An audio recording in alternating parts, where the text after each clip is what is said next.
guys, good morning to you. It is Friday morning, just before Thanksgiving week, and this is actually going to be the section in Chapter 7 that covers polyelectronic elements and electron configurations and Pauli-Aufbau, Hund's rule, all the things that revolve around electron configurations.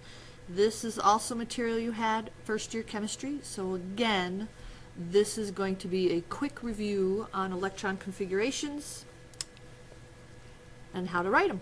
Okay, electron configurations are going to be the arrangements in the atomic orbitals for poly, meaning many, electronic atoms, meaning more than one electron. The Aufbau principle is that as more protons are added to the atom, so are more electrons, which of course correlates to the atomic number on the periodic table, which goes from 1 to, we're up to 118 right now.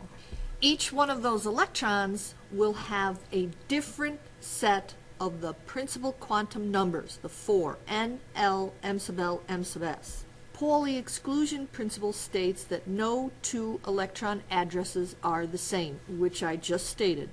118 electrons known on the periodic table, and not two of them will have the exact same quantum numbers, the same N, L, M sub L, M sub S. They are all different. Hund's rule is the maximum unpaired with parallel spin is the lowest energy. Hund's rule is more evident when we do the orbital diagram electron configuration method with the arrows representing electrons. And again, which I stated in a video already, degenerate means the same energy level but different orientations, like that P, D, and F's.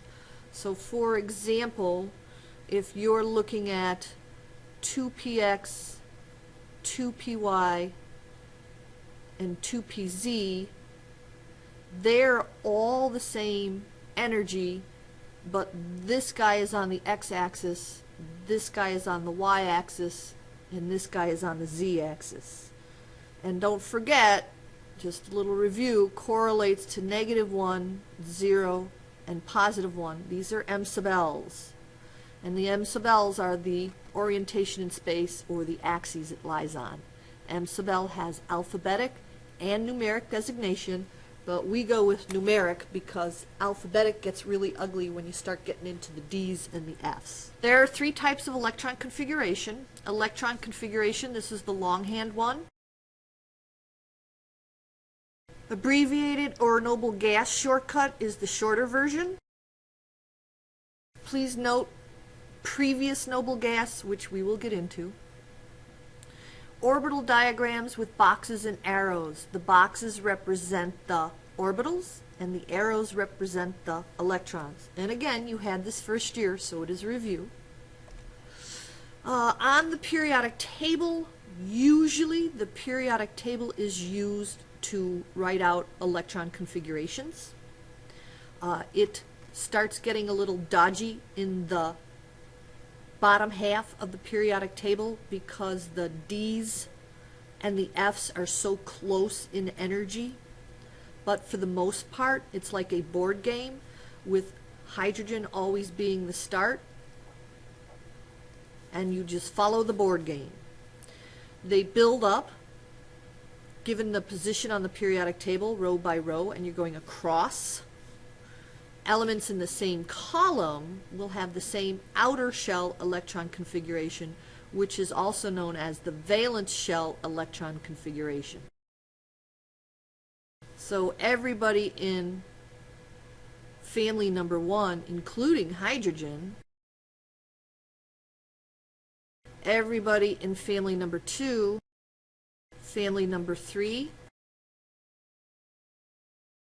family number 4, and etc. goes across. All right? Okay, so a couple of examples of the three types of electron configurations, which you've done before. These are all for carbon. This is the longhand. This is the flat-out electron configuration. This is what you would write if they asked you for the electron configuration for carbon. 1s2, 2s2, 2p2. You're familiar with it. Energy level, these are the n's. This is the n. This is the n. This is the n. These are the n's. This guy are all the l's. And then these are the number of electrons. And of course, if you add these up, that gives you the atomic number.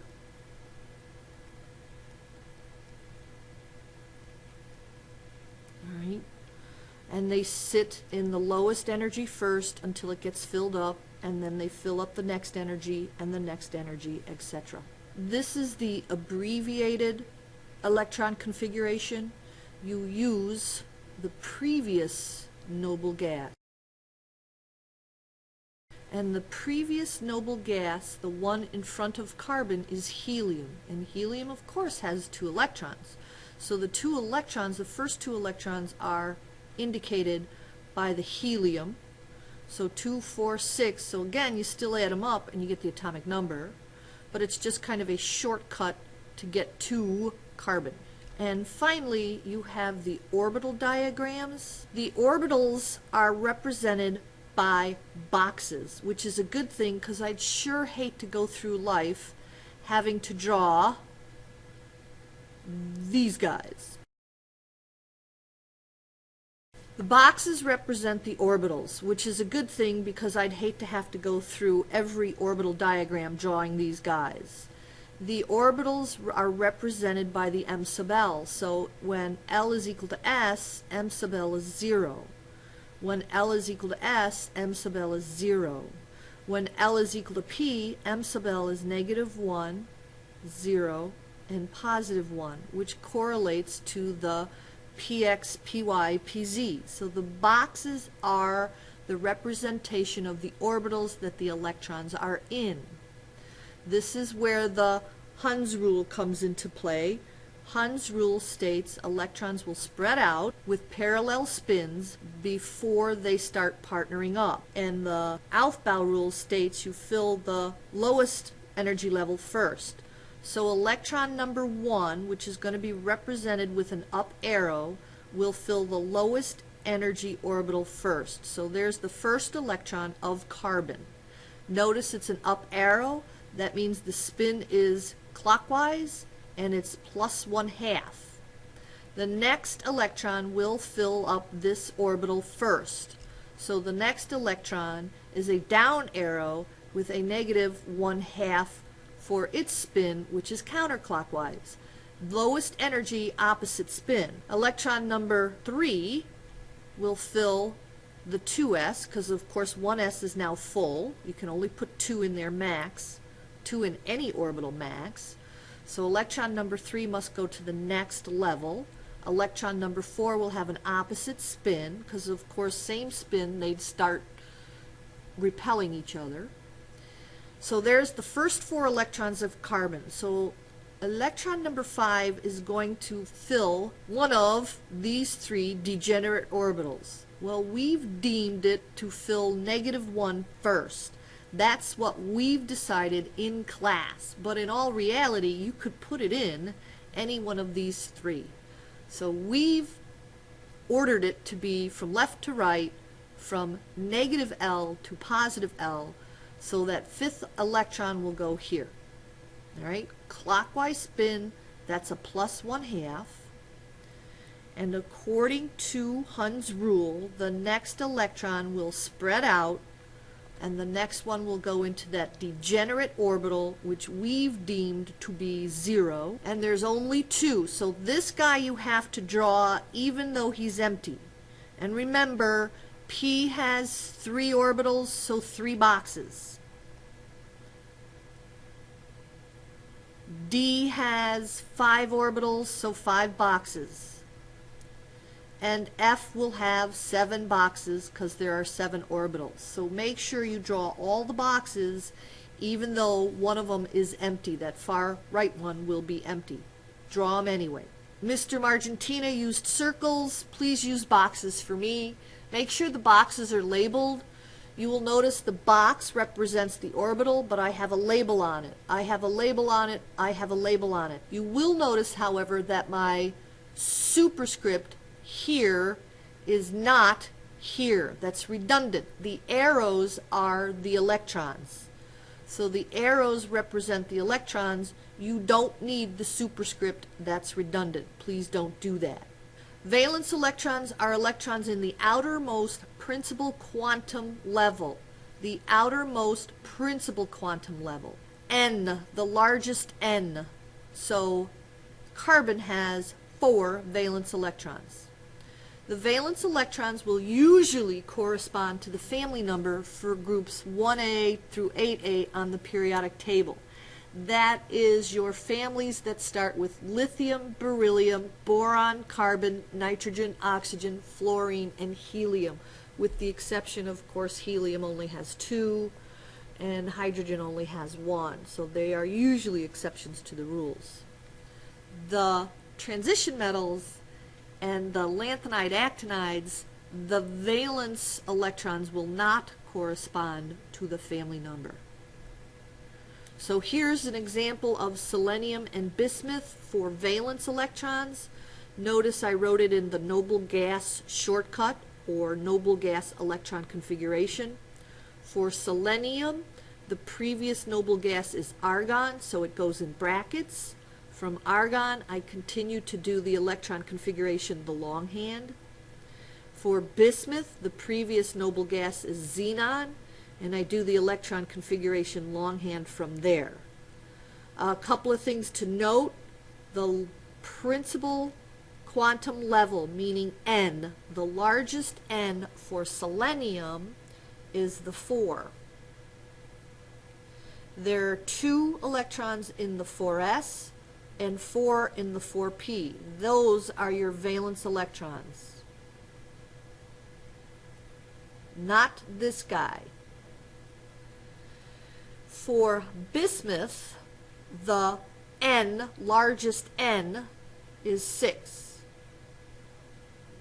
There's 2 electrons in 6s and 3 in 6p, so that's 5 valence electrons. So be careful of that, because when you write out the electron configurations, especially when you're towards the bottom of the periodic table, those D's start slipping in on you. All valence electron configurations are shown on page 316 of your book. There's 2 major exceptions that you have to know. Scientists can't even explain it. One is chromium and one is copper. You will also notice when you start doing these problems, they always say expected electron configuration. So the expected electron configuration for chromium and copper are on the left, and the actual are on the right. And scientists can't really explain it, but they think that one of the electrons gets promoted just to fill the D's. The S's fills before the D's, and so 4s before 3d, which correlates to the periodic table. The lanthanides and the actinide series starts getting really dodgy when you do the expected electron configuration. That's why most of them are called expected. The only 2 you really have to know are the chromium and the copper.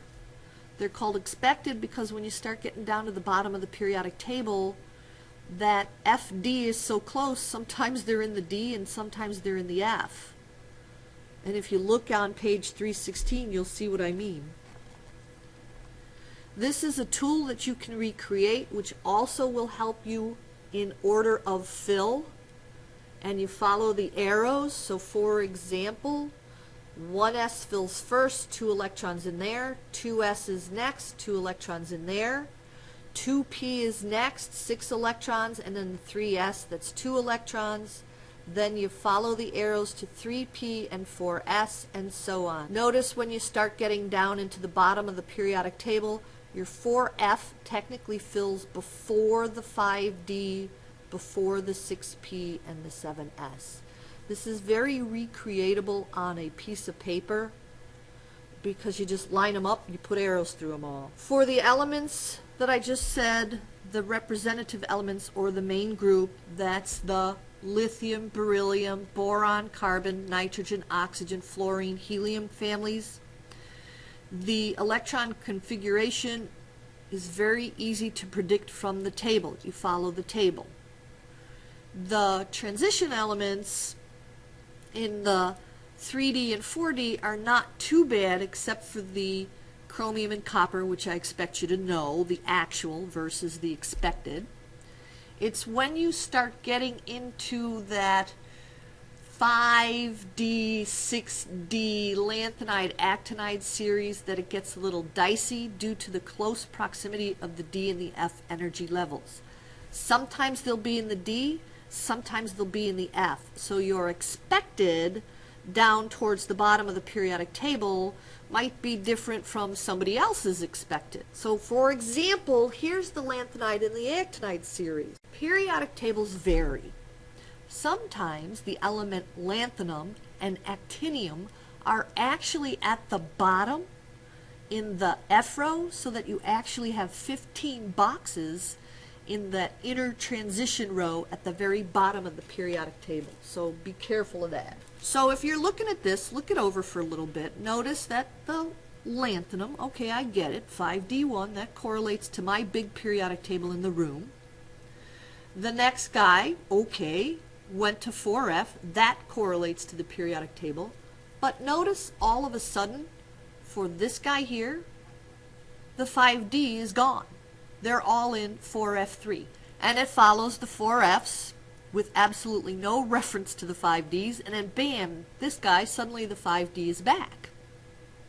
Then it goes away again, and then he shows up back again there. And we'll discuss this a little more in class. These are the electron configurations that gets a little dodgy. So we'll discuss this more in class because you're going to have some options here, and that's why a lot of these are called the expected electron configuration, because you and I might write it differently. Bottom line is, as long as for europium you have 63 electrons accounted for. For terbium you better have 65 electrons accounted for. Okay, so I'm going to do an example, and I'm going to use one from relatively high up on the periodic table, and we'll discuss the bottom half of the periodic table in class. So I'm going to do an example. I'm going to pick antimony. And antimony has 51 electrons. And I'm going to write it out the long way.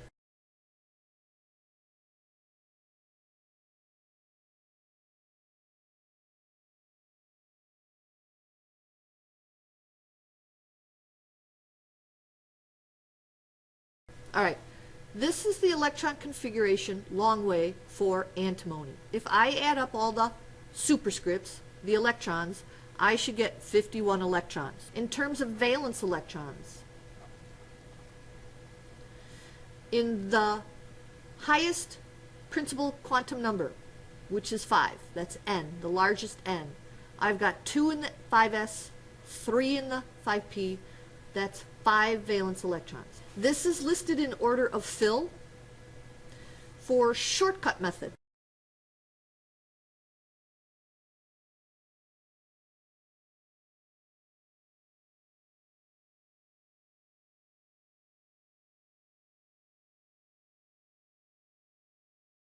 For the shortcut method or noble gas electron configuration, notice for antimony, the previous noble gas is krypton.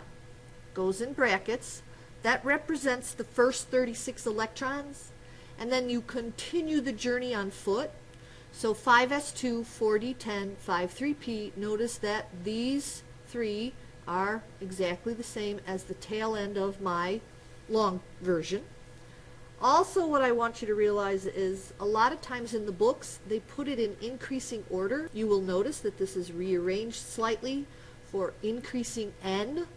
They put 4d10 and then 5s2, 5p3 like that. Not a big deal. I follow the periodic table, so all my electron configurations look like this guy here because I follow the periodic table. Orbital diagrams, and I'm not going to do the long version for you. I'm going to do the short.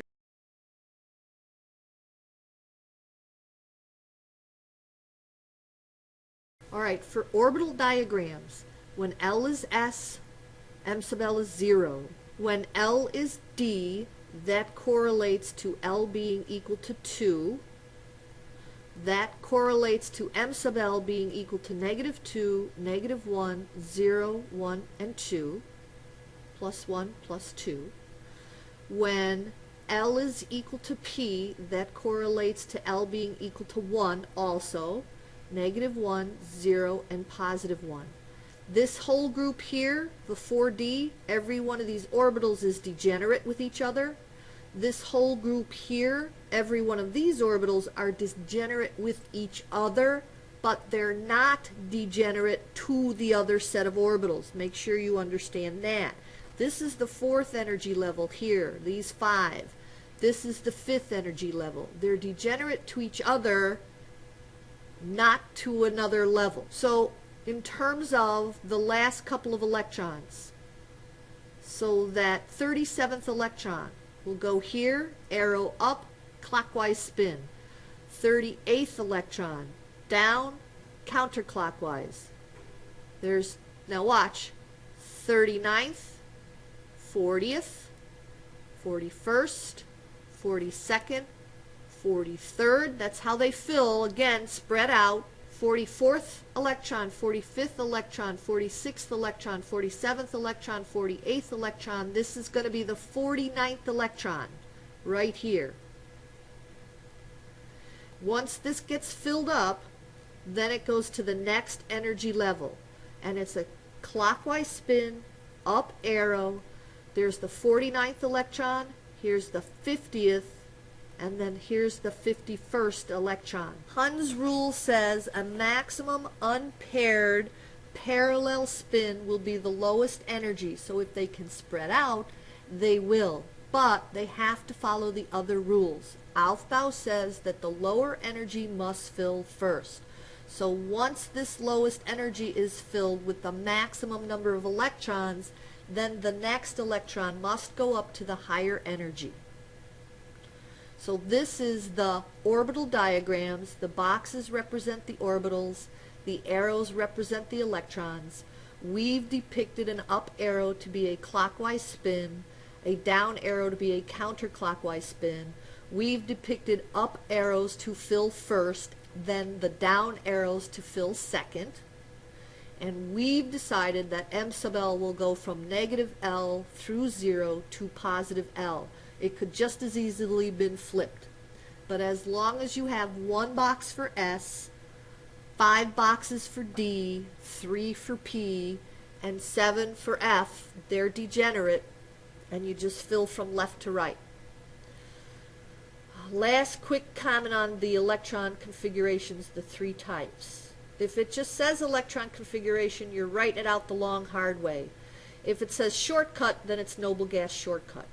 If it's orbital diagram, please use boxes. Lastly, concerning the orbital diagram, and I love these things.